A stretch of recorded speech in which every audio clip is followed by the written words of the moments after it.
No Acre são 7 horas e 23 minutos. Já estamos de volta com o terceiro bloco do Bom Dia Rio Branco. Gostaria de agradecer sua audiência, sua companhia. Você que desde cedo acompanha o Bom Dia Rio Branco, ou você que está chegando agora, eu gostaria de relembrar que todas as informações, tudo que já foi exibido no primeiro ou segundo bloco, você vai poder rever acessando o site www.oriobranco.net. Acesse o riobranco.net, fica por dentro de tudo aquilo que acontece no Acre, no Brasil e no mundo. Você também poderá rever todos os programas da TV Rio Branco. Eu estou recebendo aqui nos estúdios o senador Márcio Bittar, do MDB. Senador, nesse segundo bloco nós vamos falar sobre outros temas. E um dos principais que todo mundo quer falar, todo mundo quer saber, todo mundo gosta de debater e gosta de ouvir, principalmente o posicionamento dos nossos parlamentares, é a segurança pública. No bloco anterior, o senhor falou da questão da miséria, da falta de emprego e principalmente da violência. O que é possível fazer para se conter a violência? Inclusive, o senhor esteve reunido essa semana com o ministro Sérgio Moro, com alguns parlamentares, com o governador Gladson Cameli. O que ficou definido? E essas ações que ficaram definidas lá são suficientes para conter a violência no Acre? Tião, não tem solução fácil. Não adianta enganar ninguém. Porque eu venho falando disso há mais de 10 anos, da campanha de governo, em 2014, tive essa oportunidade ímpar de falar no estado inteiro o que é que eu penso que tem que ser feito para conter a violência que hoje amedronta todo pai e mãe de família. Mas antes disso, se você me permite, eu quero fazer um agradecimento e um reconhecimento. Como eu não posso nominar todo mundo, porque não teria nem tempo, então eu quero, em nome de todos aqueles que estiveram nesses 20 anos enfrentando um grupo que tinha lá sua ideia, seu projeto, mas nós que discordávamos da ideologia, passamos 20 anos nessa luta para tirar essa ideologia do poder, inaugurar uma outra vereda no nosso estado, e particularmente das que estiveram comigo nos momentos mais difíceis que eu passei nesses 20 anos, e particularmente no momento mais difícil da campanha, da pré-campanha de Senado. Eu quero fazer aqui um agradecimento a todos que me ampararam na pessoa do ex-deputado João Correia. Eu quero, ao agradecer ao João Correia, fazendo uma homenagem a todos, como ele, que não abandonaram a trincheira daquilo que a gente acredita e que particularmente estiveram do meu lado nos momentos mais difíceis que eu passei. E no momento dificílimo, na pré-campanha para o Senado, vazamento de áudio, etc., o João Correia liderou, puxou uma reação que foi fundamental para garantir que eu ainda fosse o candidato ao Senado. Então, em nome de todos, eu quero fazer esse reconhecimento ao meu querido amigo, fui deputado junto com ele, o deputado João Correia. Bom, a questão da segurança é um pacote, viu, Tião? E um deles é a economia. Eu não sou daqueles que falam o seguinte, dê emprego e acaba com isso. Não, não é bem assim. A coisa não é tão simplesinha assim. A receita não é tão simples, né? Agora, a economia é fundamental por duas grandes razões. A primeira porque é indiscutível que se você fecha essa porta do crime, é fundamental que o Estado possa proporcionar, através das ações, à atividade privada, que ela abra outras portas. Portas de oportunidade. Olha, eu vou fechar essa porta, mas o aquecimento da atividade econômica faz a atividade privada, que é quem gera emprego, abrir outras portas. Então, é fundamental você abrir oportunidade a milhares de jovens hoje que não tem para onde ir.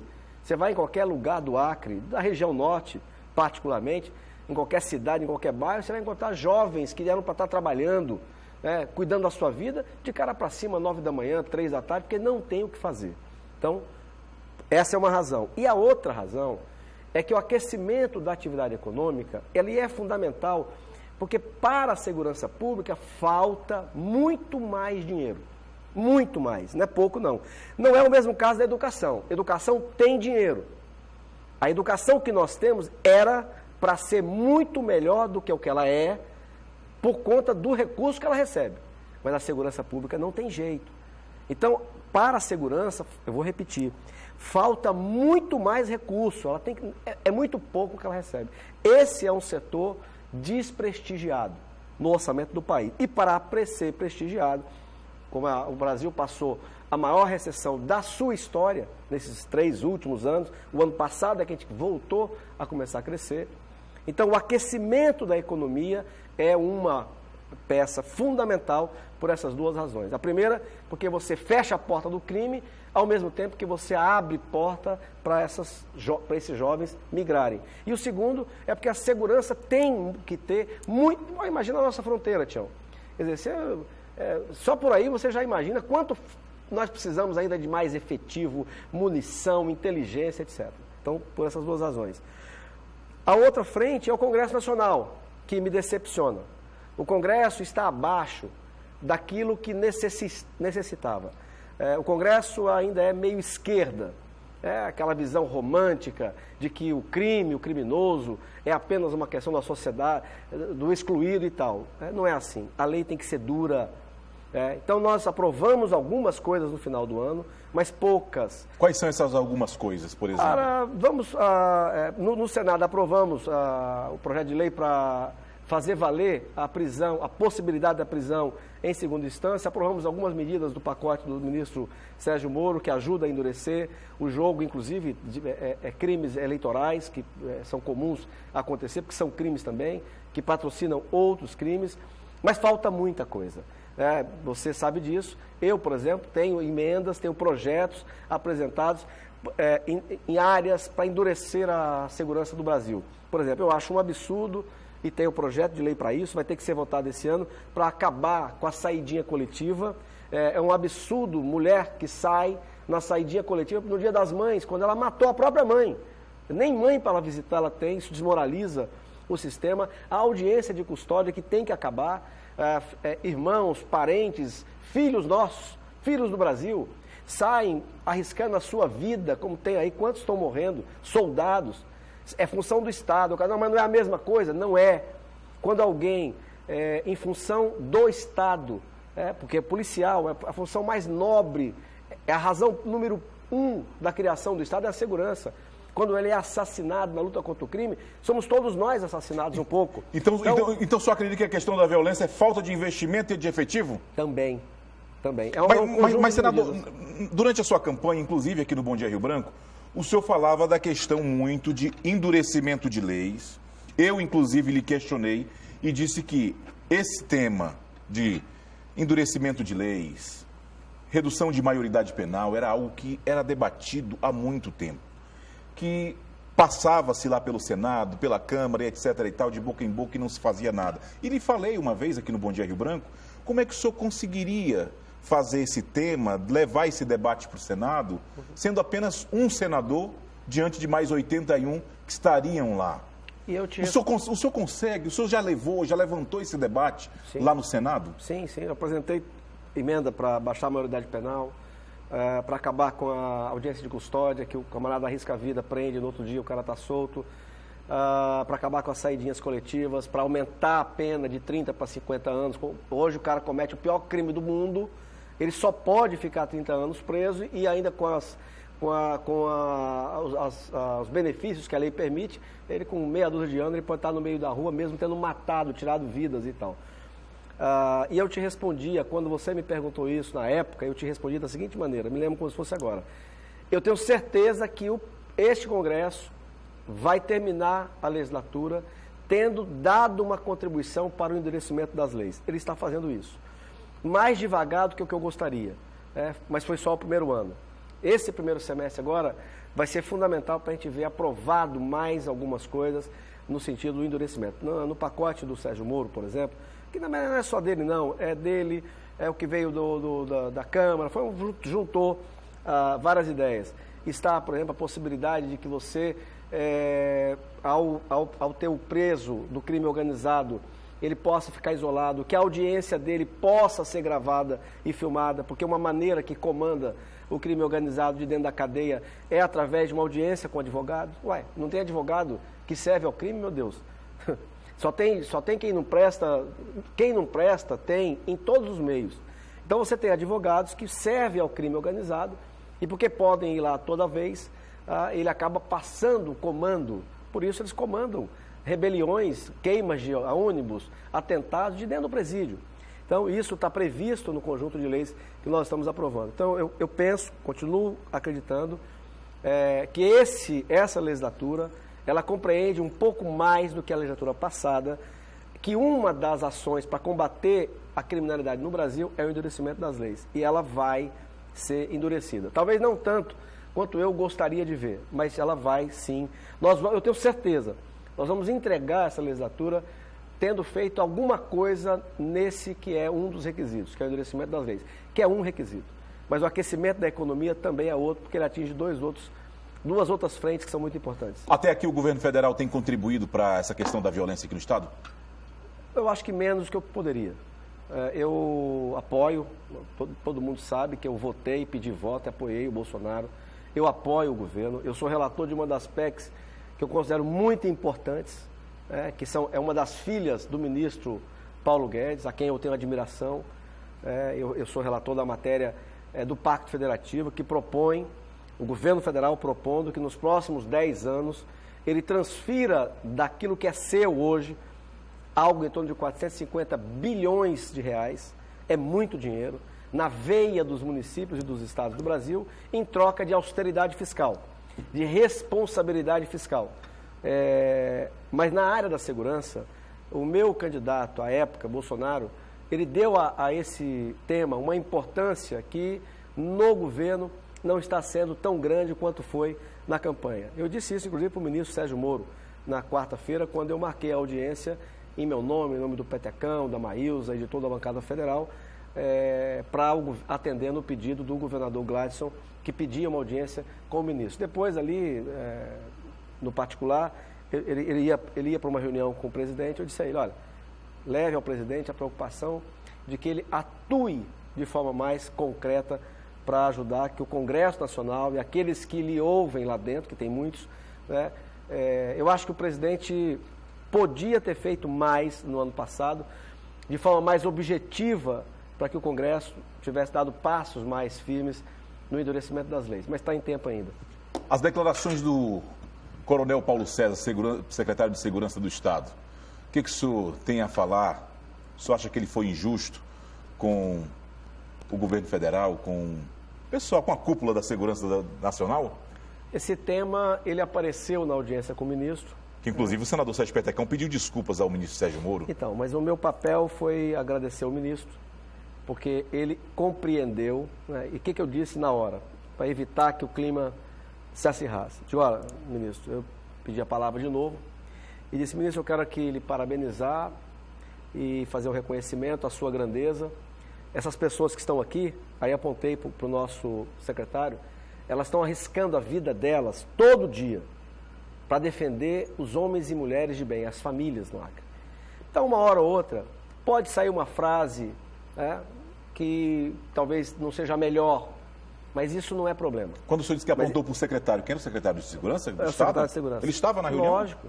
Então, eu disse, ministro, quero lhe agradecer a grandeza, porque ele não entrou ele não se deixou levar por isso, por episódio. Lógico que eles sabem do episódio, tá? Mas disse, olha, ministro, quero lhe parabenizar, porque essas pessoas que estão aqui, apontei para o nosso coronel, o nosso secretário, estão arriscando a vida delas. Eles têm família, têm filho, têm mãe, têm esposa, pai. Estão arriscando a vida para tentar dar um pouco de segurança ao povo do Acre. E aí, uma hora ou outra, numa situação dessa, pode sair uma frase infeliz, mas isso não é para ser levado em conta mesmo. O que é para ser levado em conta é que todos que estamos aqui, estamos do mesmo lado. Queremos o Estado mais duro, mais rígido quanto o crime e o criminoso. E o Estado do Acre, como qualquer Estado da Federação, sozinho, não tem como dar o enfrentamento adequado ao crime organizado. E eu já disse isso milhares de vezes, vou dizer de novo. Uma das razões é que o crime organizado não tem fronteira. Então ele é internacional. A droga que entra no Acre vem de outros países e passa por aqui e vai para o sul. Quer dizer, então ele é internacional. Então, o combate ao crime organizado, até constitucionalmente, deveria ser claro que ele é comandado. Lógico que as polícias locais têm que fazer parte, mas ele teria que ser uma obrigação da União. Então, de fato, eu quero que... E tem casos, viu, Tião, que eu acho assim que todos nós temos que fazer um certo pacto. Então, se você faz uma fala infeliz, mas eu sei que aquilo ali foi um momento, eu não tenho que estar ali como acriano, que está vivendo essa insegurança, eu não tenho que estar ali explorando a sua frase. Mas essas frases têm se repetido constantemente. Mas eu, como senador, eu ficar falando dela, eu vou ajudar? Não. Eu ajudo quando eu falo para o ministro, releva, esquece isso. São pessoas que estão combatendo marginais, bandidos, que estão arriscando a sua própria vida. Isso aí é do momento. O que importa é que nós aqui, estamos para arrumar condições para devolver segurança às pessoas e tal. É o meu papel, não estou aqui fazendo crítica a nenhum político especificamente que tenha explorado esse fato. Eu sei que o meu papel é o de tentar ajudar a não aumentar a aresta. É como o meu governador. O governador não tem erro? É lógico que tem. Primeiro que ele é ser humano, não tem governo que não tem erro. Mas qual é o meu papel? Meu papel como senador, com 56 anos, é ajudar. Eu deixo para vocês da imprensa, para os parlamentares da oposição, enfim, está aí, sindicatos, façam a crítica que querem fazer. O que eu vou ajudar o meu governo, o governo que eu ajudei a construir, eu apontando, pisando nos erros, não vou ajudar em nada. Então, o que a população pode esperar do senador Márcio Bittar? O que eu já estou fazendo. Eu não penso em eleição para mim. Quero aqui parabenizar o MDB na figura do Roberto, que é o meu pré-candidato a prefeito. Eu talvez tenha sido um dos primeiros que disse isso há 2 anos ou 3 já atrás. O senhor vai estar com o Roberto Duarte esse ano na eleição? Já estou. Já está? Eu talvez tenha sido um dos primeiros, com certeza, há uns 3 anos atrás, que já comecei a dizer que o nome que o PMDB, agora o MDB, tem na capital é o nome do Roberto. Que município o senhor não apoiará o candidato do MDB? Eu vou apoiar os candidatos do MDB no Acre inteiro. Sena Madureira, que é o meu município, tem uma particularidade, mas a idade ensinou que às vezes o tempo resolve as coisas sem que você precise esquentar a cabeça. Vamos deixar o tempo passar, mas tirando Sena, que é uma situação... Mas isso esclarece para mim. O senhor hoje, o senhor apoia ou não apoia o Mazinho Serafim?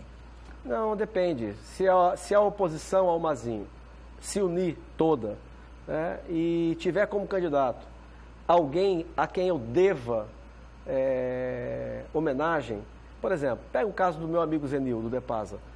Se o Zenil for candidato a prefeito, eu não tenho como não apoiar. Não tem, é impossível não apoiar. Esse rapaz, eu me comovo toda vez que eu lembro disso. Ele nunca me contou o que eu vou te dizer, eu que sei. Quando eu fui candidato a governo, em 2006, ele não era candidato, ele saiu devendo, que até hoje ele tem esse problema, até hoje, agora que ele está terminando de resolver, nunca me disse, portanto, nunca me cobrou nada. Por quê? Porque ele dizia o seguinte, e me ligou no dia seguinte, dizendo que ele tinha feito pouco.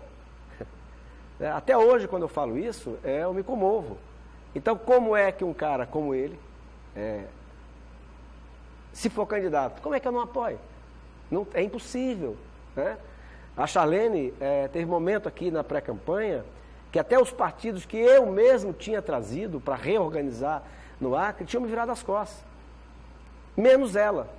Quer dizer, como é que ela, se for a candidata, eu não ajudo? Não tem como. Então, Sena é um caso à parte. Agora, quem vai ser candidato? Não sei, vai depender, vamos ver. Então, deixa o tempo passar. Também não tenho nada pessoal contra o Mazinho. Agora, todo mundo sabe que ele não me apoiou, e foi oficial. Ele declarou isso para quem apoiou outro candidato e tal. Mas estou ajudando o Sena, consegui um recurso extra de 3 milhões de reais para ajudar a asfaltar a cidade, um recurso extra, só não pude colocar para a gestão da prefeitura, porque naquele momento que eu consegui, ela estava com um probleminha de inadimplência que o Mazinho já resolveu, mas eu tinha que carimbar naquela hora, naquele dia, não podia ficar esperando, era final de ano e tal, mas o que importa, eu sei que ele gosta de Sena, como eu também, e o que importa é que esses 3 milhões foram conseguidos para asfaltar a cidade. Coloquei, acho que 2 milhões ou 3 milhões para ele também, para a máquina que ele me pediu e tal. Então, enfim, Sena tem esse capítulo à parte, como eu falei. Página virada? Não é que a página é verdade, é como eu disse, eu tenho pessoas em cena, como eu citei o caso do meu compadre, meu amigo, irmão Zenil, se ele for o candidato, por exemplo, a todo mundo se unir, eu não tenho como, não tem como, né? Mas vamos deixar o tempo, né? Não sei como é que as coisas vão ficar. Fora isso, eu vou estar com o meu partido no Acre inteiro, e considero o Roberto um candidato altamente competitivo, além de ser alguém que eu vejo que é preparado, não só para ganhar a eleição, mas para fazer uma grande prefeitura. E eu, todo mundo sabe, eu encabeço um programa como a recuperação do Igarapé São Francisco, que é uma obra fundamental. Como eu disse a você ontem, eu tive a notícia e ele me retornou uma ligação, o que hoje é o ministro do Desenvolvimento Regional, o Rogério Marinho, que temos uma amizade, assumiu o ministério, que é o ministério onde está o assunto do Rio Acre, aqueles 5,5 milhões, aquele ministro que gravou comigo, era o ex-ministro, agora ex-ministro Canuto. Então são 2 eventos, 2 obras gigantescas na cidade de Rio Branco. Além disso, a questão do saneamento, o Zenil, que nós falamos agora do DEPASA, ele me revelou ano passado que as prefeituras, e aí a do PT, quem passou, eles já fizeram debaixo da terra uma fortuna em investimento. Falta muito pouco, perto do que já se gastou debaixo da terra, de esgoto, para ligar cerca de 80% das casas de Rio Branco. Conta mais ou menos assim, com 50 milhões a mais, que é nada perto do que eles já gastaram, já foi investido. Faltaram algumas ligações, que eu não sei aqui lembrar de cabeça, para resolver cerca de 80%. Então, por isso que eu coloquei a minha emenda de bancada individual para esse serviço, vou colocá-la no ano que vem de novo. Por quê? Porque esses 50 milhões, eles farão um enfrentamento que não há programa nenhum de saúde pública mais importante do que esse. Se você quer, qual o maior programa que eu posso fazer de combate à mortalidade infantil? É você fazer esgoto. Então, como, repito, perto do que já foi gasto, é pouco. Então, eu coloquei a minha emenda individual para esse ano e para o ano que vem também, para fazer essa obra, que é o maior programa de saúde pública que Rio Branco pode ter. E tudo aqui na capital. Então, eu acho que é uma eleição, mas se nós vencermos a eleição, a gente terá... lógico, eu não vou deixar de fazer o que eu estou falando, independente do prefeito. Tanto que a prefeita, que é uma pessoa que eu respeito, ela, a família dela, conheço a vida inteira, e eu estou fazendo do mesmo jeito. Mas eu estou dizendo, se o Roberto, que é o meu pré-candidato, ganhando a eleição, ele vai ter uma avenida grande para dar uma arrumada muito boa na nossa cidade, né? Vai ser uma coincidência o que eu já estou fazendo com o Roberto, caso a gente vença as eleições. 7h47. Eu conversei aqui com o senador Márcio Bittar, do MDB. Senador, obrigado por sua vinda e sucesso, viu? Eu que te agradeço mais uma vez. Aprendi a ter carinho por você. Obrigado. Essa TV, esse jornal, eu tenho uma história aqui dentro. O dono, todo mundo sabe, alguém que ninguém da vida política do Acre deixa de conhecer, que é o Narciso.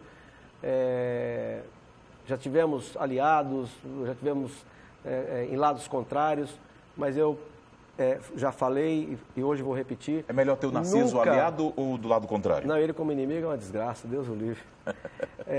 Mas eu vou reconhecer de novo, eu nunca, a gente, aliado ou não, nunca eu deixei de ter espaço na TV Rio Branco. E continua assim. E tenho muito carinho por vários dos seus funcionários.